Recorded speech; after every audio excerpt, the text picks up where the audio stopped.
आज होती कृष्ण जन्माष्टमी. सकाळची पूजा वगैरे सगळे आवरून झाली होती माझी. भाऊ माझा आज लवकर आला होता कारण की जन्माष्टमीमुळे ना बाहेर खूप गर्दी होती आणि लाडूला खेळायसाठी गाडी पण घेऊन आला होता. लाडू बघा किती खुश होऊन खेळत होता. पण थोड्या वेळासाठीच करतो असं. ते खेळणं थोडंसं जुनं झालं ना, इकडं तिकडं सगळीकडं तोडून फेकून देतो. आज जन्माष्टमी असल्यामुळे म्हटलं थोडंसं काहीतरी गोड बनवा म्हणून गुलाबजामुन बनवले होते मी. ह्याची रेसिपी ना मी दुसऱ्या व्हिडिओमध्ये शूट केले तर नंतर पोस्ट करणार आहे. आणि आमच्या इथल्या शेजारच्या भाभी बिहारच्या त्यांनी हे प्रसाद दिले होते जन्माष्टमीमुळे. हे पावडरसारखी काहीतरी होतं, गोड लागत होतं. मला काही एवढं समजलं नाही पण खाल्लं थोडं आणि छान लागत होतं.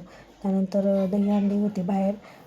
DJ वगैरे लावलं होतं त्यामुळे म्हटलं लाडूला थोडंसं तयार करून पाठवले होते कारण DJ आणि डान्स करायला खूप आवडतं लाडूला. म्हणून बघा किती डान्स करून आला होता बाहेर तो. त्यानंतर गुलाबजामुन पण तयार झाले होते. थोडंसं टेस्ट केले, खूप छान झाले होते.